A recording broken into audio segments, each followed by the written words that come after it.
Hello, hello. This is Ramsey Gomez here, bringing to you the first episode of my podcast, Blurred Line. And this podcast will basically just talk about identity and all the issues that come along with it as growing up. But I'm going to kind of get into it at the beginning of the episode. But I just want to really apologize about the jankiness of my first episode. I just really wanted to wing it and give it my first try and see how it goes. Hopefully, next episode that comes up, we'll have another guest, and we will have a kind of a little better setup. I'm gonna have a second microphone, and hopefully, the video will be a little better because I'll actually have a stand. And let's try to get this keep going. I'm not gonna stop now, but I just hope you guys enjoy the rest of the podcast. Thanks, guys. And actually, there's this family I ran into the other day. I saw them at Daiso, and it was the mother was Japanese, the father was from somewhere, but the father spoke like fluent Japanese. Yeah. And they had two kids together. One was like 4, and the other was 6. So I've always wondered, I wonder how their kids would be. Would they inherit any of the dad's culture because he speaks to them in Japanese? Okay, so yeah, would yeah. they even be aware of like those that knowledge, you know what I mean? Yeah. If you're constantly talking to them in Japanese, like for me, my parents spoke English to me, Yeah, so yeah. that was always like a part. But Yeah. I just never thought about that kind of experience, like how that must have been. I think it just depends from family to family. Yeah, their style. Yeah. All right, guys. Well, so this is the first episode of my podcast, Blurred Line. Um, I kind of came up with this channel. The idea for it's kind of been in the making for maybe, I would say, a year, maybe a year and a half. I've always been wanting to do something having to do with having to do with identity, and but the whole purpose of the channel is basically having to do with the struggle for identity in today's culture, and whether that be in America or Japan or any other country. I kind of grew up myself as being mixed, half Algerian and half Colombian. And I've always been kind of, growing up, it was kind of hard to decide what kind of, what my identity was, where do I fit in? I had so many different friends of different backgrounds. I didn't really know where I fit. And, you know, I'm Algerian, I'm Colombian, I'm American, what am I? And trying to find that perfect mold for me to fit in was kind of difficult growing up. And as I got older, it kind of mattered less and less. But it was kind of that mix of culture that really influenced me. And I kind of noticed how popular that's getting in today's world, whether it's America or Japan or any other country. Um, it's becoming so much more prevalent. And I noticed that as I start meeting people, my same age, younger, older, and I definitely wanted to, because it's something that's so deep rooted in my own life and how I saw how it affects other people's in their daily lives. I definitely wanted to make a podcast having to do with that, and it's kind of just walking that blurred line in between one identity and the other, what's expected of yourself and what by others, and what's expected of yourself by yourself. So just kind of walking between, both both forms of identity, and sometimes right in between, and you don't know who you are, especially if you're never even raised with the languages that you're supposed to know. Um, but yeah, and One thing I want to say, I really like that title, Blurred Lines. Blurred Line. Yeah, I really, really like. I think it's really, really good. I'm glad you like it because I was actually about to mention the meaning for the title. Oh, good. Like actually the inspiration for it. So it's kind of deep. But last year I had a friend. I was working in a restaurant, and I was making pretty good money at the restaurant. I was back at home in the States in Atlanta, um, and I was maybe it was like a month into my job, and another guy and his brother start working there, and I got pretty close with them pretty pretty quickly. Like we became like the three of us became pretty good friends, and we had a lot in common. We had like our backgrounds were so mixed. They could have just been classified as just being black, but the more you get to know them, the deeper their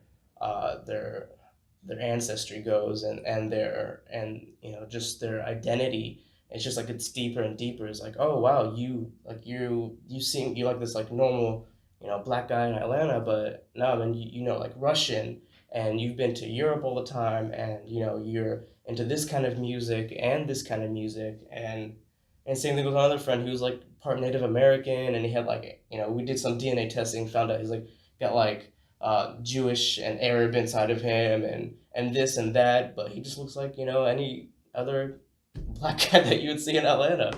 Not really, but but yeah, you would never know. Some people their background's so mixed, and the same thing with me. I just look like some random Mexican, and but I can be confused for anybody, and you just never know with people. But yeah, I got to know these two really well.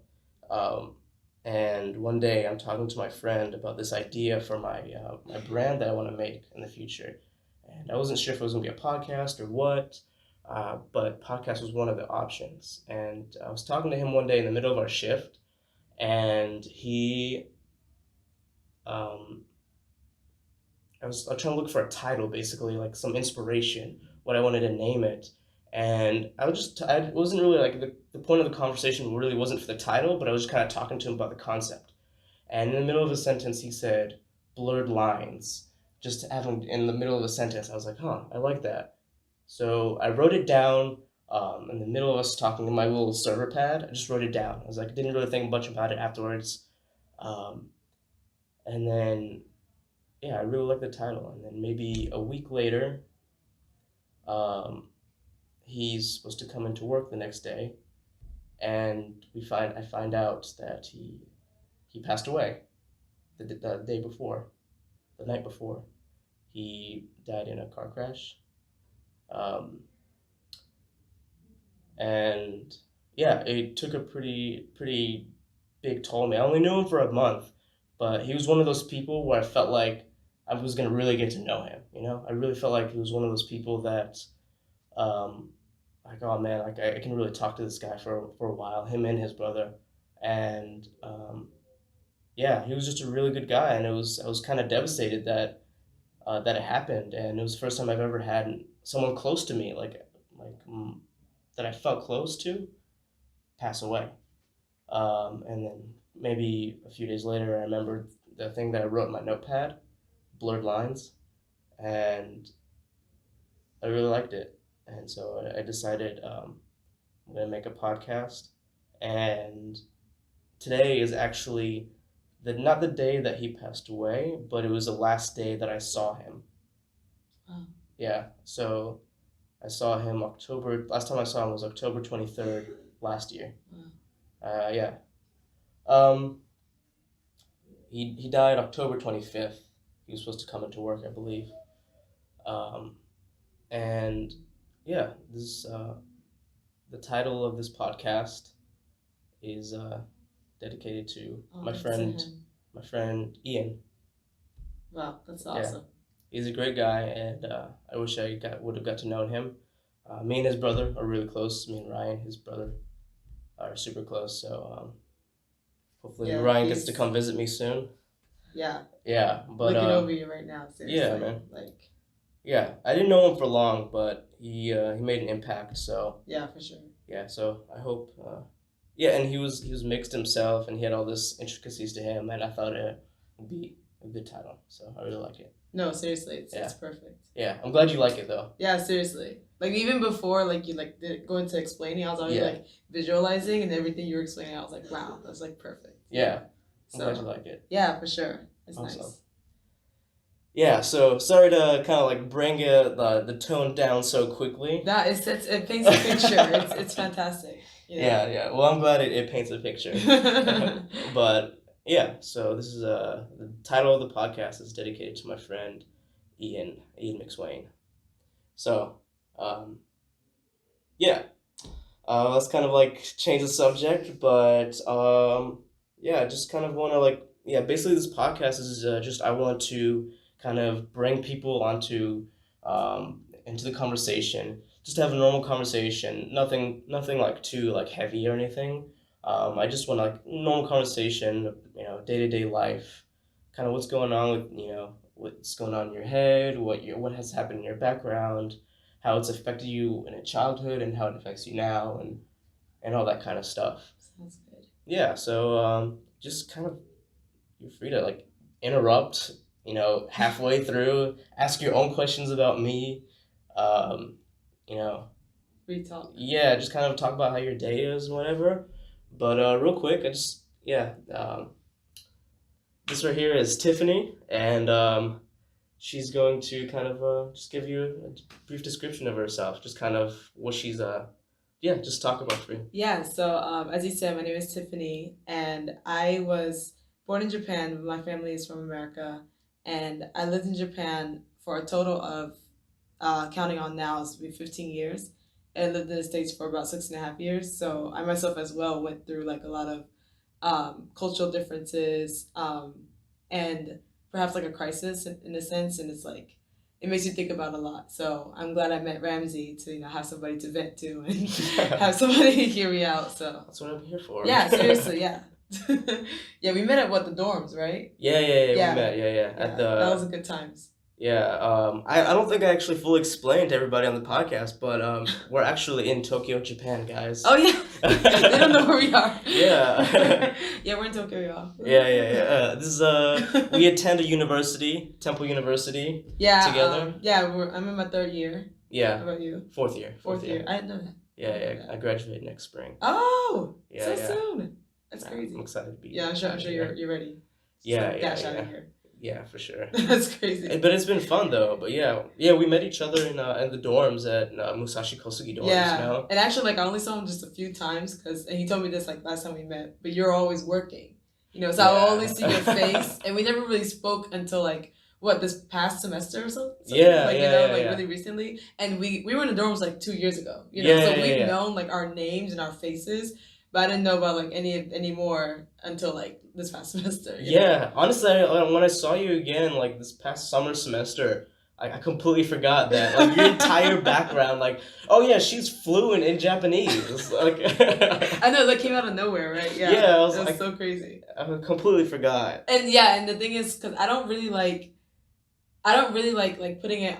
Like spelling it out on my face, like, yeah, I speak Japanese, yeah, I speak Japanese, yeah, I speak Japanese. I don't like saying it all the time. And so, since we were all in the dorms, I guess I kind of assumed you knew too, or without like actually explaining it to you, I think I remember like it being talked about, but like when you told me about it, I was like, it completely caught me off guard, and then and then after a second, I'm like, oh yeah, I kind of do remember that. yeah. So like came back. Yeah. But then when he wasn't sure, when you weren't sure, I didn't want to be like, remember I told you? Like I didn't want to be like cocky or anything. So I was like, okay, let me test out how much he knows, and then we'll just build upon from there. So that was an interesting moment. For sure. But yeah, continue just tell me a little more about yourself, about like, how did your parents even, get over here and just... Yeah, so my dad went to university. Oh, so my dad was born in Philly and my mom is from North Carolina, but they met in North Carolina, Charlotte. And my dad went to a university somewhere, I forgot the name, but then he met a Japanese person there. And the longer story is, I actually haven't told many people this, he met a Japanese person, but that Japanese person had to go to Japan to take over his dad's job. But my dad didn't understand why he had to go all the way to Japan and not have somebody already in Japan take over his dad's job. And the Japanese person wasn't able to explain that. So that was like the continuing question, like why did that happen? So his friend basically left. But then he transferred to another university, met another Japanese friend, and then asked him the question like, hey, like why does that happen? Like what is it about Japan that they like have that system? Yeah. And then that person was like, well, listen, my dad lives in Japan and has an extra space if you want to stay there. So my dad found out a way to do like a exchange or like a research for 3 months. So he came to Japan for a whole semester basically. Yeah. So for 3 months he came to Japan and he absolutely loved the country. And then he came back, graduated, married my mom in America, and then they both moved to Japan. And then that's when I was born. In 1998, so. Here in Tokyo, Japan.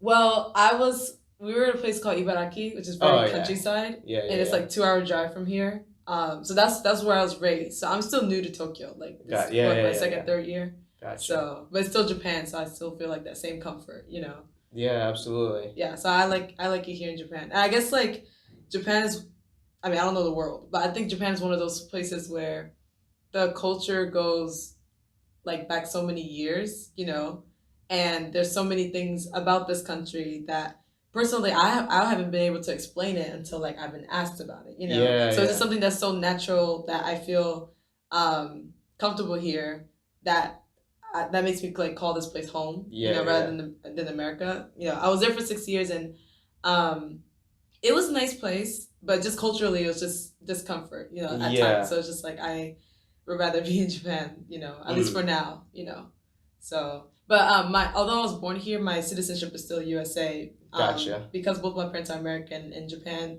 doesn't play that game where it's like because you're born here, you're Japanese, da da da da. So, my kokuseki was kokuseki in English. My nationality, sorry, nationality is America, but then I just say I was born and raised here. So Okay. yeah, so that's like my brief introduction. So you were born and raised here in Japan, Yeah. and you stayed here through your whole life? So I moved to America at age right before turning 13, so about Okay. 12.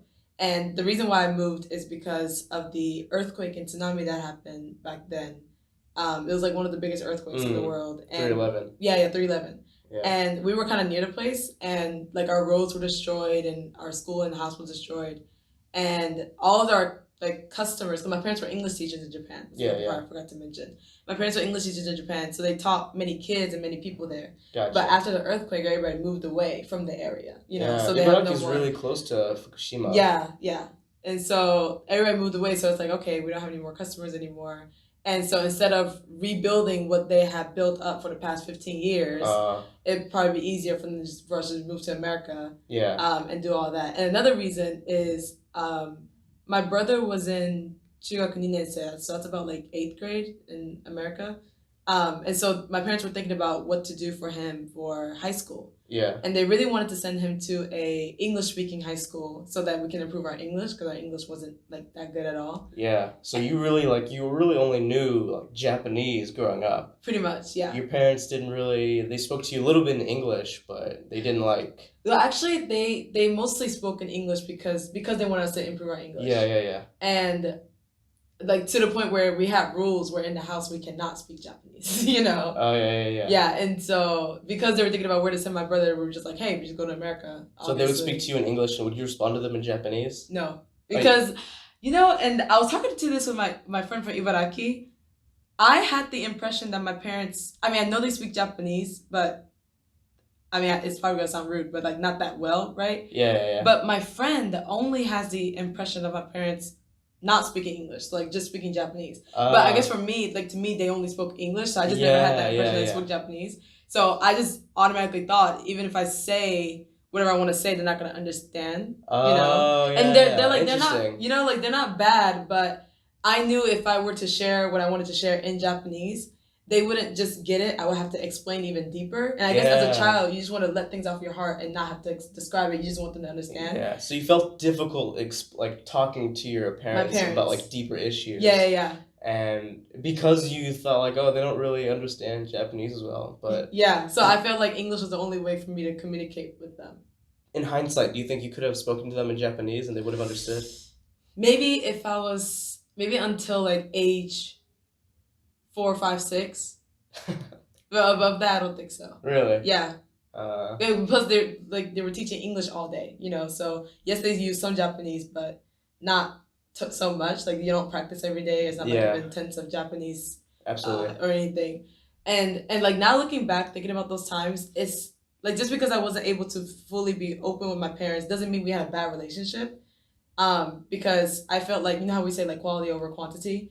I felt like I only have good memories of my parents, and anytime we did have time to hang out, we would go to malls, we would travel, we would visit America, do all these things. But time-wise, I wasn't with them a lot. So like after school, I would go to my friend's house and probably hang out there. They would bathe us, cook us dinner, but it's within the Japanese family. So then you really got raised like Japanese. Pretty much, yeah. Yeah. And then whenever my parents picked me up was like probably after I'm asleep, you know. And so I would go to sleep at my friend's house, but then wake up in my house, you know. So that's no time to like really talk with them on a daily basis, you know. So how old were you when you moved to America? Before turning 13. Before turning 13. How long were you? Until how long? Until age 19. Age 19. Yeah. Okay. So 6 years and a half about. So how do you feel that transition was going from like strictly like a Japanese house setting and then to America? You know, it's so interesting. Like, cause the amount of English I used with my parents, I thought was enough. Cause my English, it wasn't horrible, but it was just very basic necessities. Like, Mom, I'm hungry. Hey, Mom, can I go over to their place? Like, only that. But then going to America and I'm having to use way more English, like not just with my parents, but like the new friends that I make, I need to communicate with them. So it's almost like the English that I have used in Japan this whole time is a total different English from what I'm using in America. Like English, like American English has a lot more culture and it has sarcasm that I don't understand. Absolutely. And it has like so hard to convey phrases. Here in Japan. Yeah, and it's even harder because I look like this and because I'm American, so people expect me to speak, like know what they're saying. Yeah, exactly. And then I don't really want to say that I don't, or else, because even if I say I'm from Japan, they're not going to believe it. So I had to find a way. It's like a whole nother explanation that you have to give, and like, oh man. And it's like I don't even know how to explain that in English because I've never done it before, you know. Yeah. So I've never had to explain myself. Yeah. So until America, so I think that was the hard part. That I never got to face that issue until I moved back to Japan and people were asking me about it. So now I'm thinking about it like, I guess I was feeling some type of way, you know? Yeah. So it's just kind of like interesting to look back at those times. Yeah. Because, for me, like, growing up in America, sometimes I'd have to explain myself. It's like, so where are you from? Or what's your background? I'm like, Algerian, Colombian. And then I know that I'm going to have to go through this whole spiel. Like, how did that happen? My mom, my dad, blah, blah, blah. And, it was like it's like a whole like thing I have to go through every time I have a conversation with, and somebody asks my background. And I don't mind because sometimes I get different reactions and it's cool and all. But I can't imagine how difficult that must be. You get it constantly, and it's hard to explain or just. It's like I don't know the words. Yeah, exactly. But that brings a question for you. So, like, America is different. Where, like, America, you're born in the States and you are American, right? Yeah. So, but did you know, like, your Algerian or your Colombian culture, like, in the household? Or were you, like, did you feel fully American, but then you were questioned just because of the way that you look? You know what I mean? It's not like my parents, just became, like, American. I probably shouldn't hit the table, but, they didn't become American like that. It's, it was like a mix of cultures, but, I had this, my parents had a very 90s mentality where they didn't really speak to me in their mother tongues. They spoke to me in English because they know how hard it was for them to be like coming up in the country and learning English and having to get jobs and this and that. So they spoke to me only in English because they thought that would be best for me in my future. I see. So I wasn't held back from my culture. I feel I was, but it definitely was. I went to school all the time, and so you interact with more people that same kids. They're American kids, different backgrounds as well. But I went to Algeria every once in a while, like every couple years.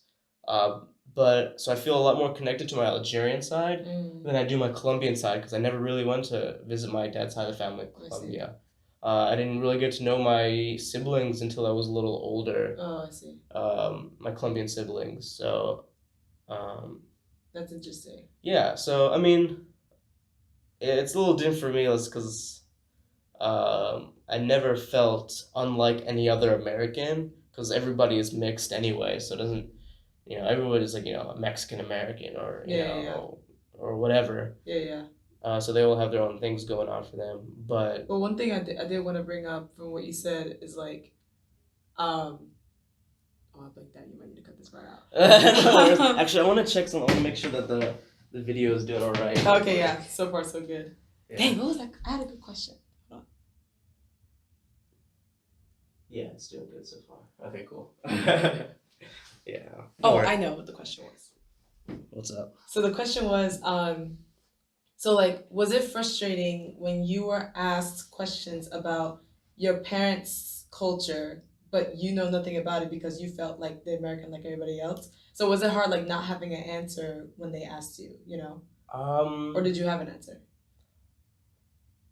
I think as I got older, I don't. I think as a kid, people don't ask you like too deep questions about your culture or anything because they don't really care because they're kids. Yeah, yeah. I guess the only thing that I felt like held me back from connecting with other people from my culture, or being able to answer certain questions, because it was never about answering questions. Because as I got older, I started to learn more and more, so I was able to answer those Oh, I see. questions.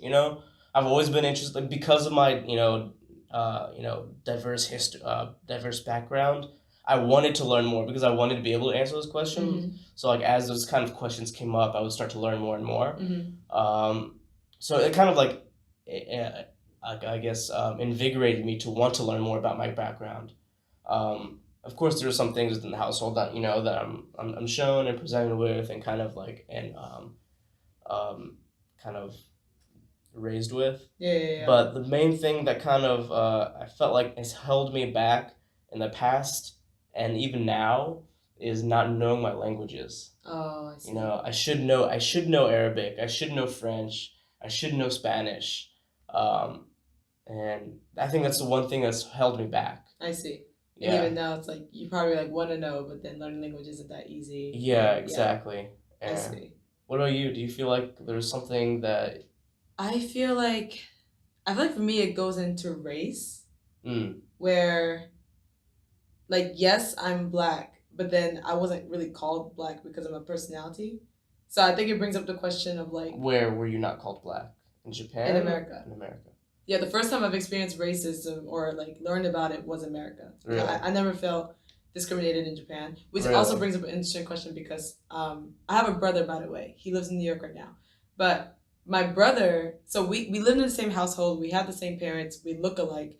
But my brother and I had like totally opposite experiences. So he felt discriminated in Japan and I didn't. But then when we both moved to America, he didn't feel discriminated, but then I did. Really? So it just really paints a picture of all that. But what he said, if I'm not mistaking this, I'm gonna do an interview with him to like clarify it. Uh-huh. But the first person who he got discriminated against was a tenkose. A tenkose is a person who comes like a transfer student. That's what it's called. So a transfer student came from another school to our school, and that was the first person who discriminated my brother. So it wasn't the people that were like already there, because we went to a very, very tiny school and we had a really tight community, so we knew everybody, So just from that let's say theory of like the story how it might have gone, I'm thinking that one person, because he was this uncomfortable in this situation, he wanted to make fun of somebody and he chose my brother because we're the only ones that are different. That's what I'm thinking, but I want to get a clarification. Yeah, I wonder if that's different between bullying as boys and as bullying as girls. I wonder how different that is. Yeah, that is true. But also his class had the most people, and I say most people like it's not a lot. Like his class had like 28 kids, and my class had 7 kids, and we were the tiniest kids. Yeah, the tiniest kids, tiniest class number. Yeah. And but actually with me, also another factor to include is that for me, I went to elementary with the same people I went to kindergarten with. But for my brother, he went to a different kindergarten, and we both moved to the area later on. So he's just now getting to know everybody from first grade. So I'm thinking that has another thing to do with it, where it's like I already know the people I'm going to first grade with, but for him, he's new. Yeah. So I mean, it's a lot to think about. But you don't look out for your brother? Man, that's messed up. We fought a lot. We fought a lot, and we're only like a half a year apart. Who's older? He's older. So he's 22. He'll be 20. Oh, he'll be 23 soon. Anyways, he'll be 23 soon. It's my birthday. 29th. That's still have time. Okay. Yeah. You got time. Oh yeah, you got plenty of time. And yeah, we fought a lot, and I'm very like independent, and I like being by myself. But like, I always went to school with him, because I'm only a year and a half apart. So by grade, we're only 2 years apart. Yeah. And I don't think I always like being with him, just because I'm always with him. Like I just needed some space without him. So, but anyways, about racism. I forgot how we started this conversation. Oh, where like for me, I don't like people in America never made me feel like I was a part of them, like the Black community, which made me feel excluded. But because of that, I felt like I had to talk like them, behave like them, act like them so that I would fit in with them. So I think the way that I speak English now is different because I've been 2 years in Japan. But at the time, I would like mimic the way that they speak because I almost didn't want people to ask me, where am I from? Based on my accent, based on my behavior. In Japan. In America. Oh, in America. Sorry. Okay, Yeah. okay. Yeah. So Sorry, in America, I didn't want people to ask me where I'm from because as soon as I talk differently from the rest of the Black community, they're gonna categorize me as different and they're gonna be like, okay, where are you from? And if I say I'm from Japan, they're not gonna believe it. So why would I put myself in that situation kind of thing, you know? I'm from Japan. Yeah. Yeah, okay. Yeah, where okay. are you really from? Yeah. And it's like I hated that. So it's like I talk like them, behave like them, so that they wouldn't ask me that, you know. And once I like lied out because we lived in Charlotte, North Carolina, and South Carolina is like one it's like 30-minute drive, so not that far. So if they would ask me where I'm from, I just say South Carolina. You know? Oh, really? Yeah, they can't ask our neighbors like, where is she from? You know, so I just say South Carolina. You know? Yeah. Because I didn't want to go through the whole explaining thing.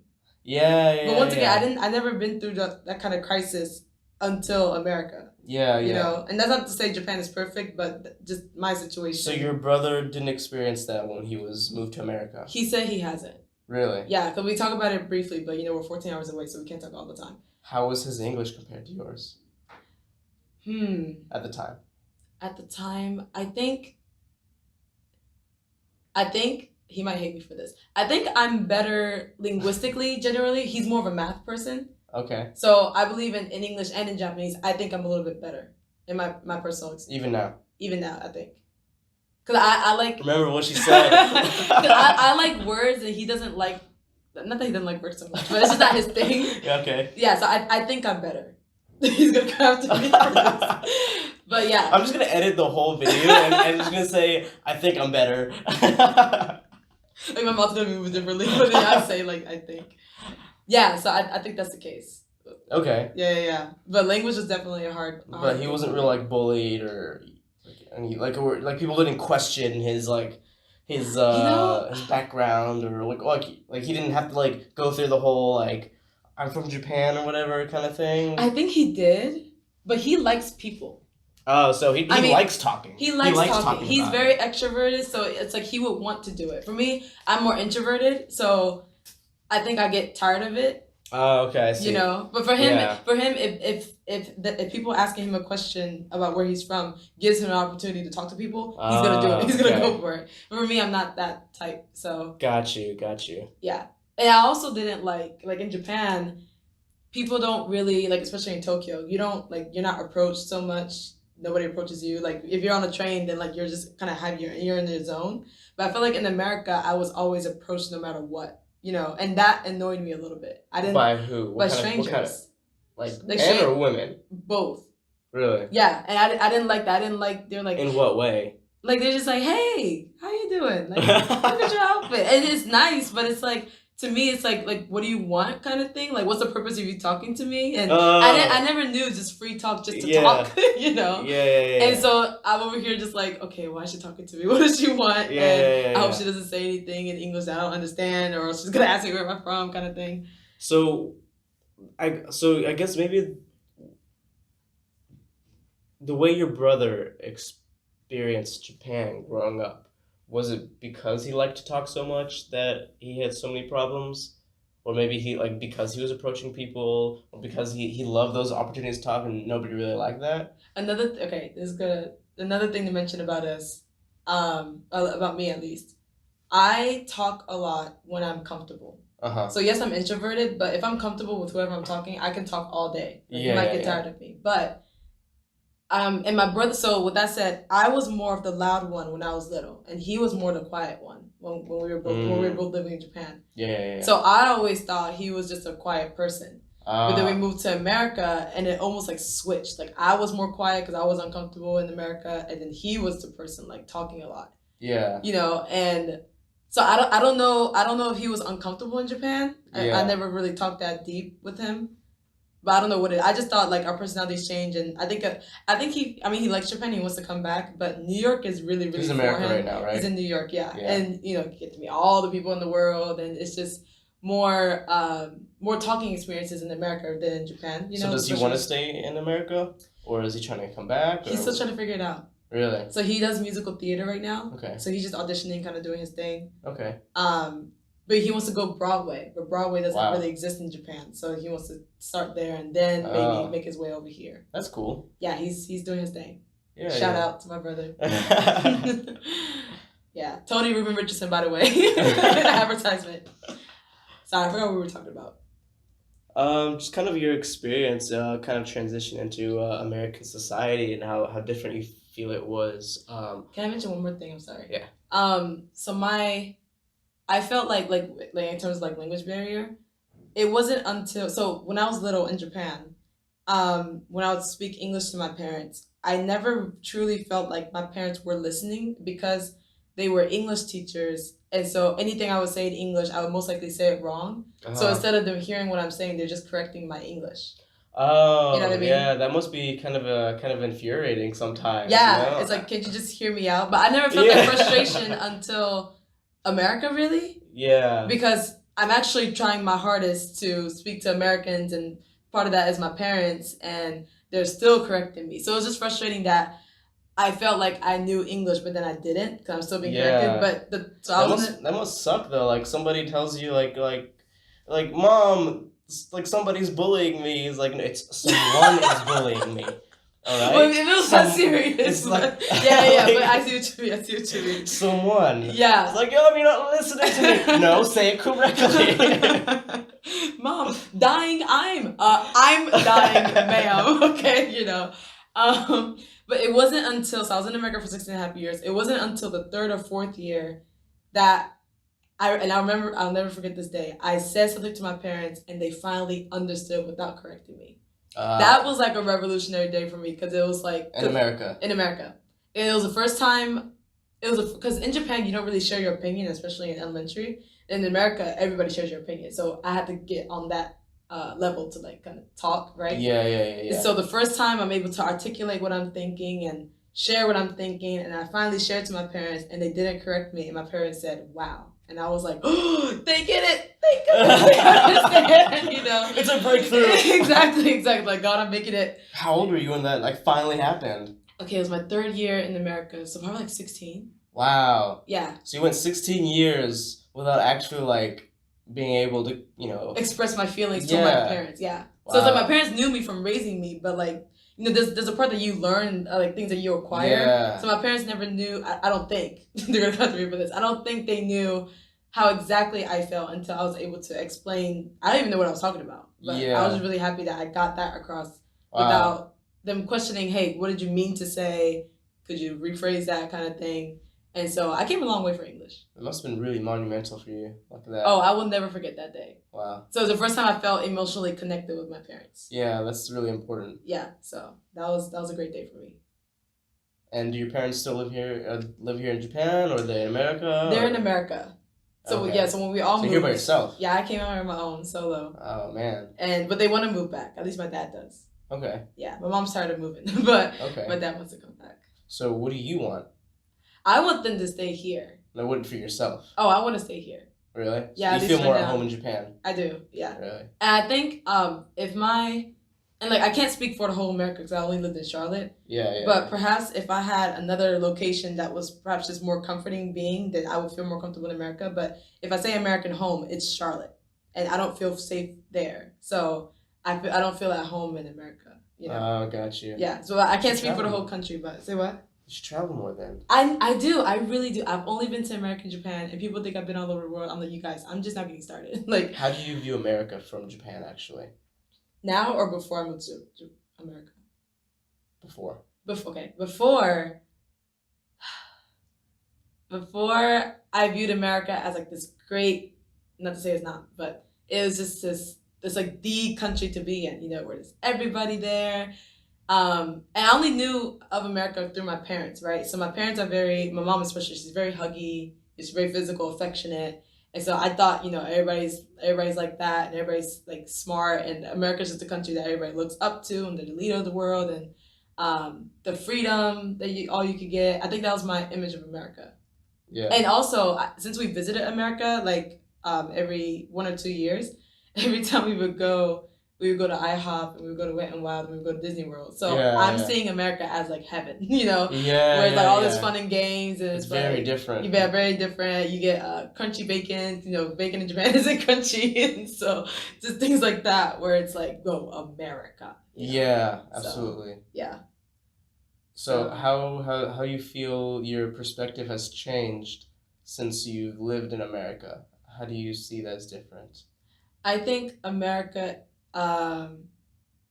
it's not for everybody, I would say. Yeah, just like any other country, I feel like. That's true. And it's hard sharing my American experiences to my Japanese friends. It's more comforting me like talking to Japanese with my Japanese friends, but my Japanese friends who have been to America experience different things in America than I have, just because they're not American. You know what I mean?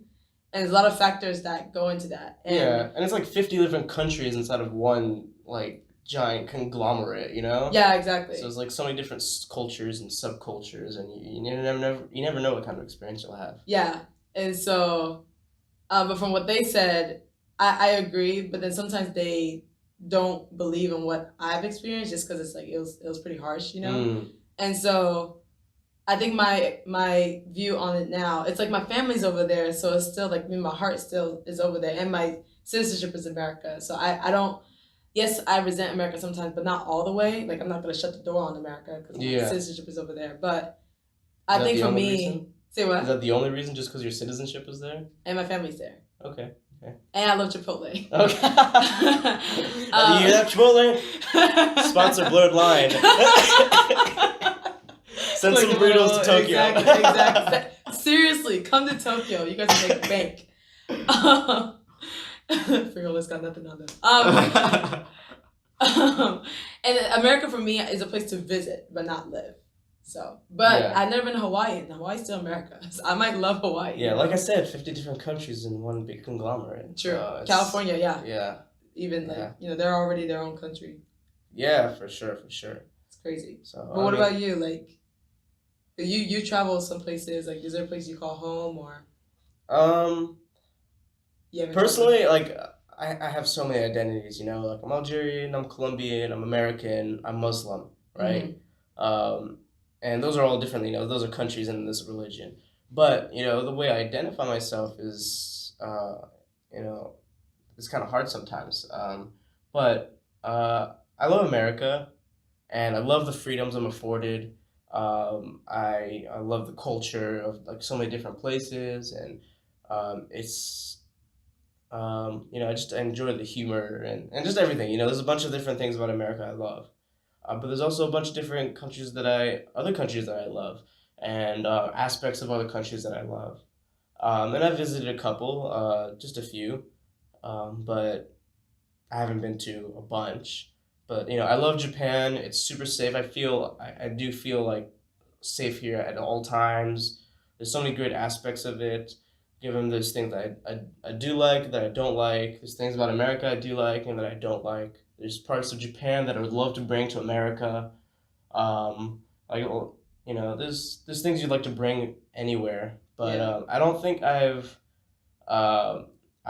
traveled enough to say exactly where I want to settle in the future. Mm-hmm. But I would say for now, the only place that I feel like home is, or like home base, is in Alpharetta, where my mom and my sister are. Oh, nice. Yeah, so where my mom and my sister are, that's kind of my home base. That's so cool. That's the way I feel right now, and I think honestly, it's always gonna be home base for me. Yeah. I don't know what my future's gonna look like or where I'm gonna call home in the future, but for now, Yeah. And that's another interesting thing to bring up, where people define home differently. Yeah. Where my mom, she's very old school style, and she has a huge family. Like my mom has 8 sisters and like 3 brothers. Yeah. And my dad has 4 Wow. sisters, right? Yeah, So my all family their Yeah, huge yeah, family, yeah, can huge never get family. everybody in the same Never. Thanksgiving event, never. Oh, Always no, it's missing- literally like You're missing like a whole like branch of family, you know. like when, especially when both sides of the family don't celebrate Thanksgiving. So, I see. Yeah, we don't have any common holidays. Oh, so. I see. I didn't thought about that. Yeah. But yeah, where it's like my family's mentality is like where family is home, and I'm over Yeah. here like I disagree. You know. So, like, what do you feel like? Do you think Japan is home? I think wherever you're raised and whatever you're used to, whatever you feel comfortable in is home. And for me, it just so happens to be Japan because I was raised here. Fair enough. You know. Yeah. So because like yes, family is family, but I didn't really feel that comfortable with my family because of the language barrier and the culture barrier. Yeah. So, just because my family's there doesn't mean I'm gonna be comfortable. Like Mm. So it's always like this gap between my brother and I against all. Like we just experience so like different things. So you feel like home for you is maybe your brother?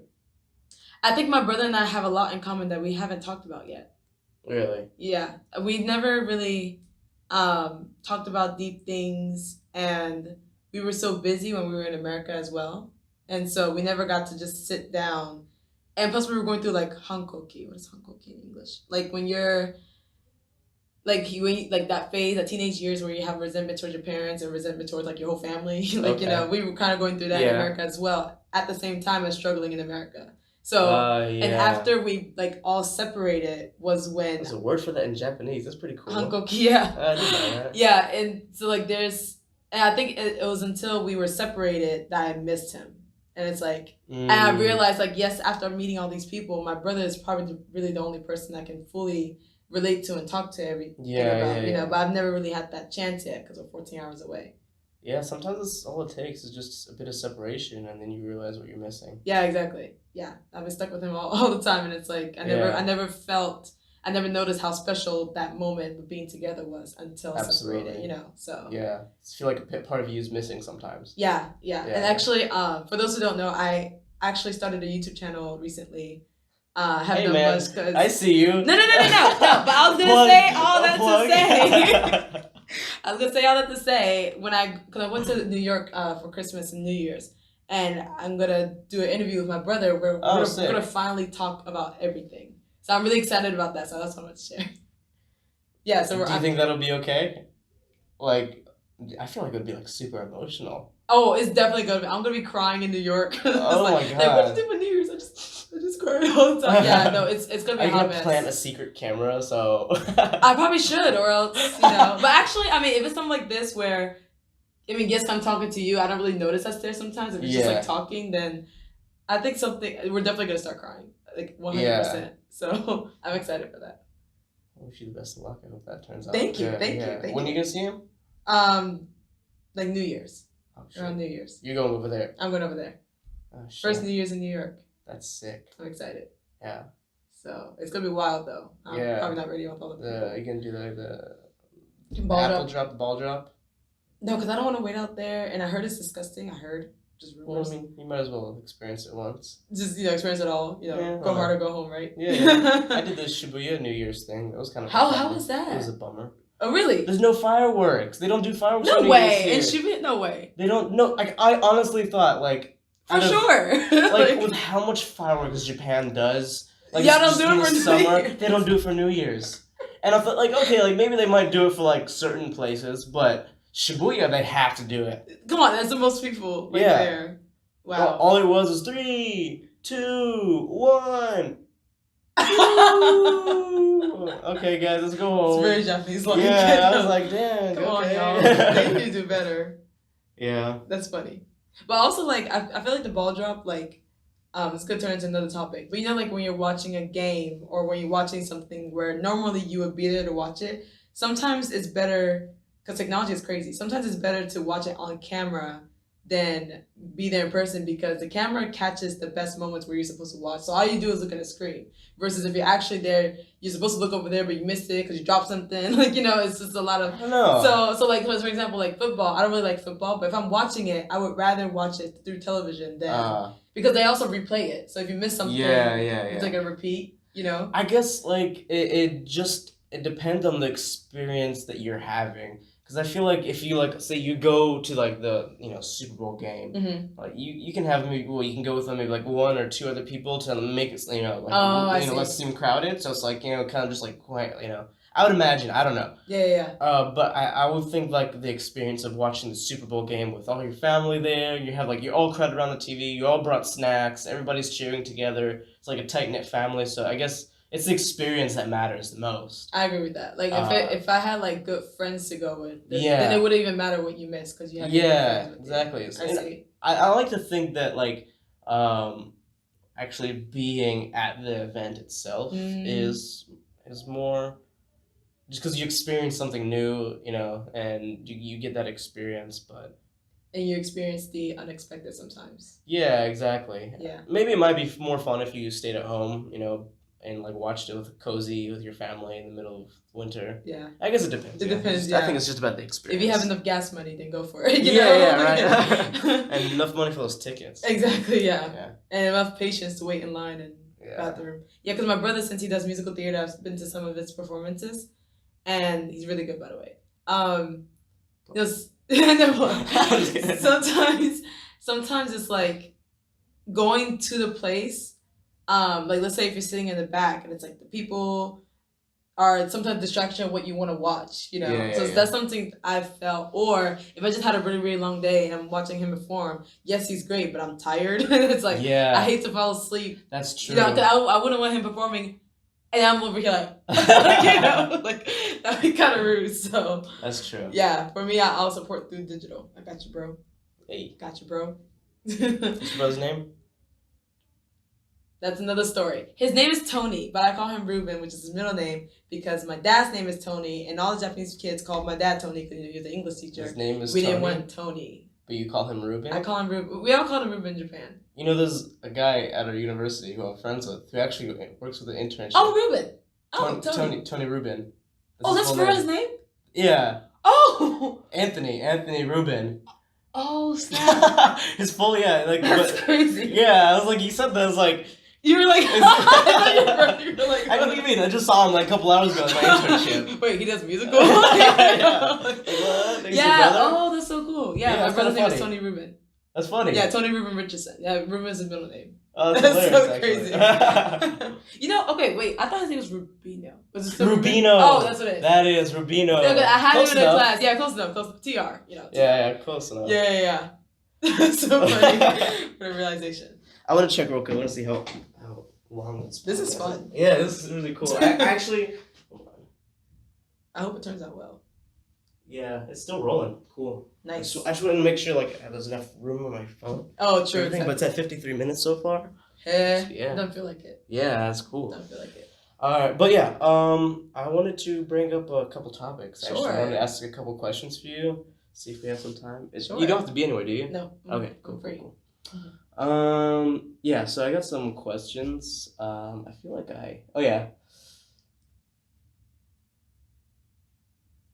I've got a few of them, so I would say answer them to the best of your ability. It doesn't have to be long, it doesn't have to be short, just as well as you can. Okay. How do you identify yourself? I identify myself as an American born and raised in Japan. So it's like not by race, not by... I guess the only identification I really put down is citizenship. I'm an American citizen, but I was born and raised in Japan kind of thing. So I think that's my base, I would say. Is that something that you've always felt growing up? Like growing up as a kid, were you ever confused on your identity? Did you always feel that you were an African American born and raised in Japan, or? In Japan, identity didn't matter, at least for me, and so I was just my name, So it was just Tiffany, or some people call me Tifa for short. But then the first time I thought about identity was in America because everybody talks about it, And so I'm hearing this new term called Black, African American, all these other things, and so. And for the first time, I'm realizing that, that has to do with me, doesn't it? Really? Yeah. And it was hard because, when you don't know something, you want to ask about it.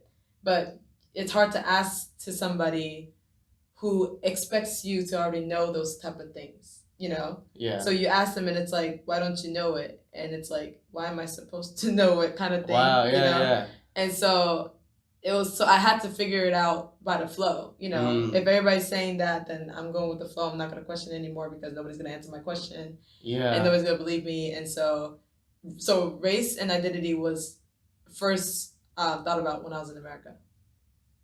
Interesting. Yeah. So growing up, you never really thought about it at all, or nobody ever brought it up to you as a kid, or poked fun at you for your hair, or... No, I remember we did play with my hair, but I also played with their hair too. You know, so it's like we would do each other. So there was nothing they did that made me feel excluded, but rather, I think I made an excuse for myself that I am different because of the way that I look. Therefore, I wanted to excuse myself out of a lot of things because I'm very like I can, not that I'm lazy, but it's like I would think to myself because I'm looking at myself and I'm looking at them. So I'm the person thinking in myself that I'm different, but then they don't treat me any differently. You know, so it's almost like I'm crazy for thinking that I'm Really? different. You know, and so, but then in America, it was the first time I felt that from other people. Like other people are saying things and doing things that makes me feel different. So that emotion came along for the first time in the States for me. So when you moved, so in Japan, you didn't really feel any sort of need to identify yourself, or you never really thought about it much, right? Right. No, I never thought about it. But when you moved to America when you were 13, when did you start feeling that you had to start identifying yourself? When did you feel like even the question of it coming up, like, what am I, or who am I, or you know? I think it was when people asked me, or when people not only asked me and then I'll answer and they would question my answer.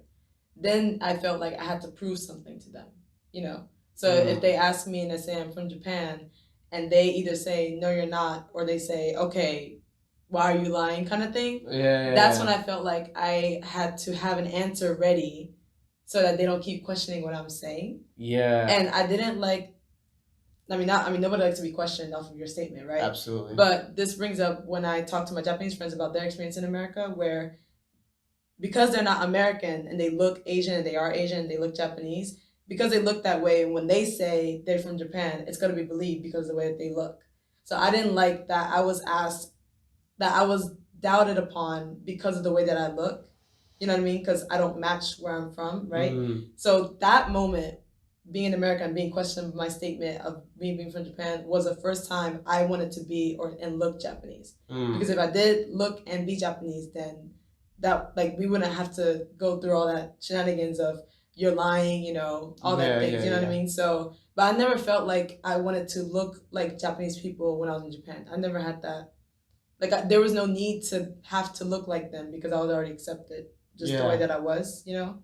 So that crisis didn't hit in Japan for me, you know? Interesting. And I don't know, you probably can't answer completely, but do you feel your brother felt the same way as well? In Japan? Yeah. Do you feel I heard a story where that Tenkose, the transfer student, called my brother Kokujin, right? And I heard that story. Kokujin means black. It means black person. And I remember hearing that story and not being offended because it was just fact. You know what I mean? Versus in America, like, the word black sometimes has a very negative connotation where being called black is an offensive thing. Depending on the way you use it and who's saying it. Right. And so when my mom heard that story, of course, her grandma being a slavery back in the day, she took that to offense. But to us, it was just like, I mean, yeah, we're black. Like, what's the problem? Like, why would it be offensive? And so it was the first time, like, going to America and realizing that being called black is offensive. And then that was when my curiosity came. Why is that offensive?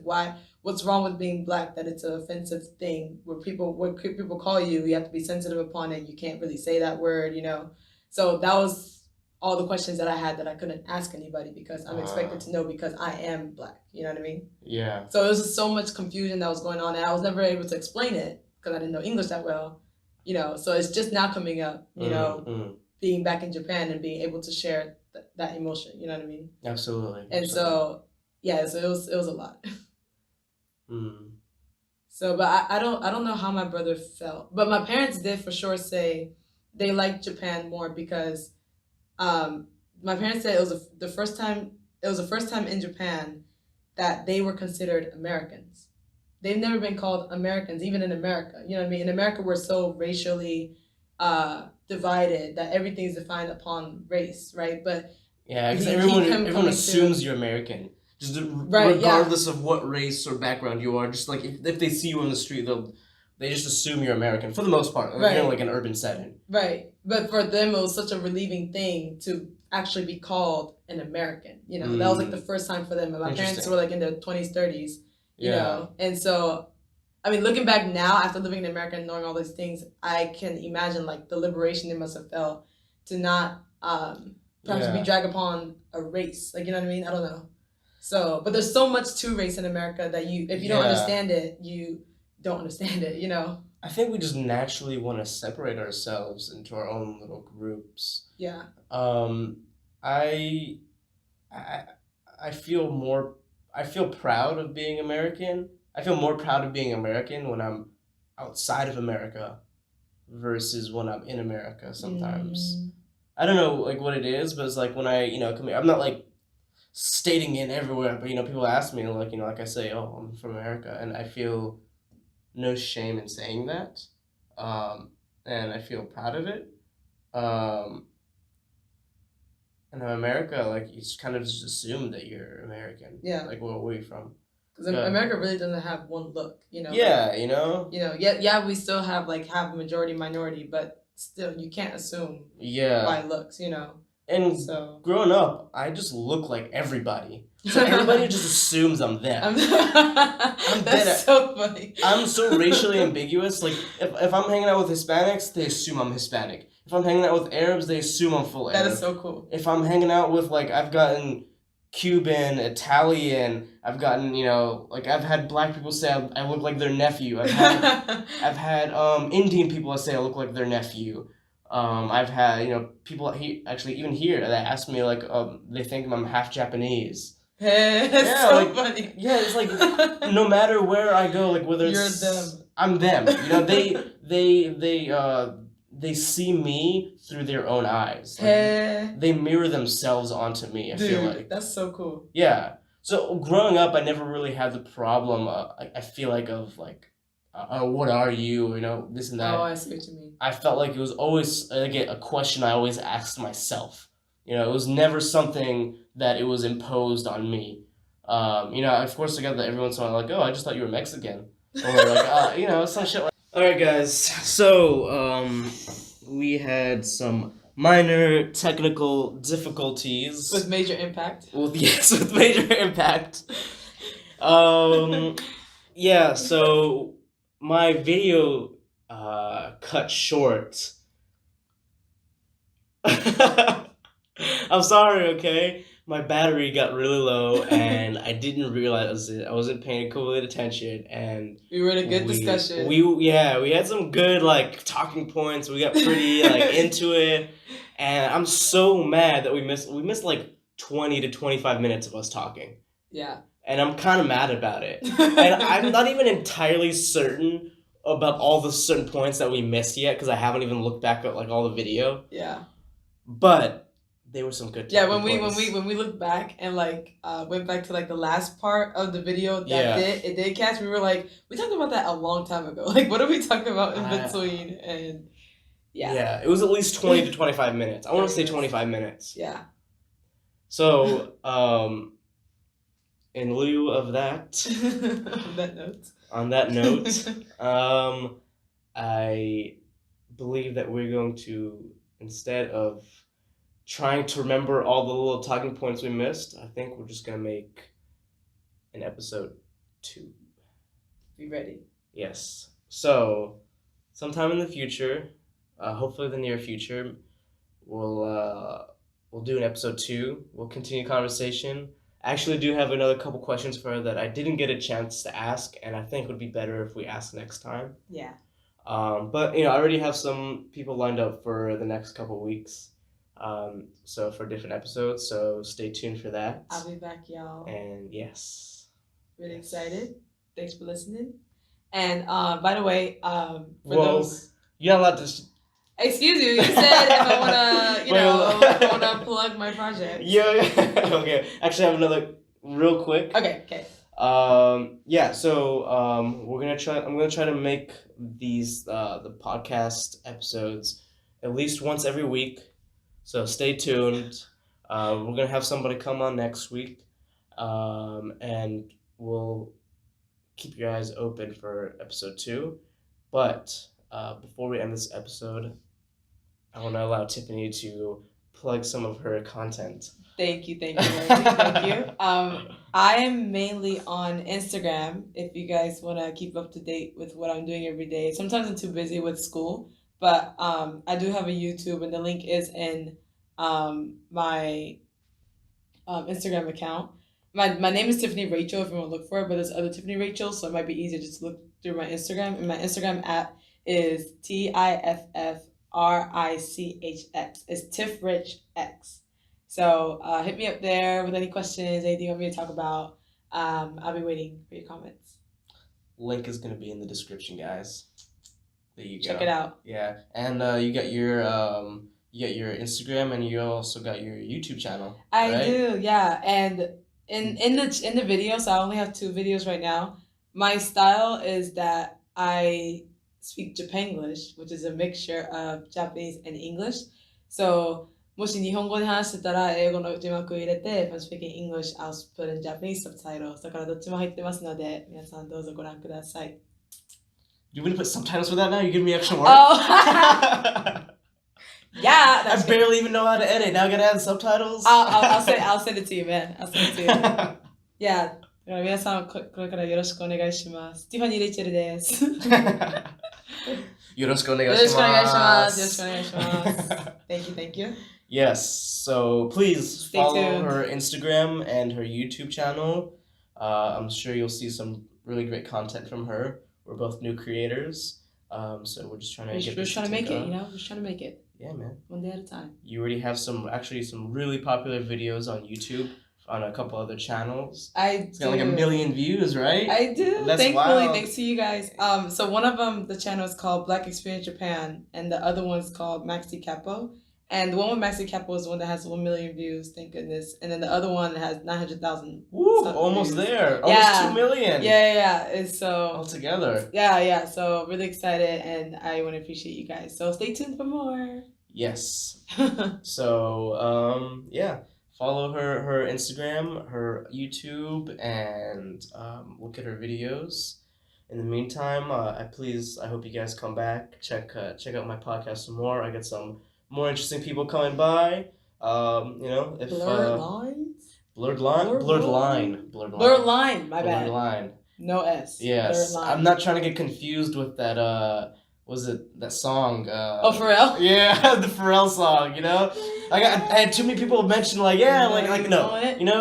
I used to be Blurred Lines, but I was like, you know what? I think Blurred Line is better. That would be nice to have that snippet as a warm up, before your podcast starts, that chorus.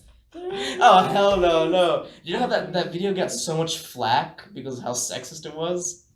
That's why I've actually never seen the video. Yeah, I don't want to be I honestly don't want to be associated with it because I don't want people to think we don't want that. Oh man, his podcast is sexist. It's called Blurred Lines. Yeah, Blurred Line. No, Blurred Line. Blurred Line. One line. We're crossing one line, guys. Exactly. But yeah, stay tuned for more. If anyone wants to sponsor me or even Tiffany, but mostly me. I'll accept I'll accept some. I'm pretty strict with sponsors, but if Chipotle wants to sponsor me, that's cool. I'll take that. Come to Tokyo, please. I don't really have an outro for this yet, but we can end it off with yoroshiku onegaishimasu. Arigatou gozaimasu. Oh, so funny. Yeah, the Blurred Line. Yeah, boy. Yeah, boy.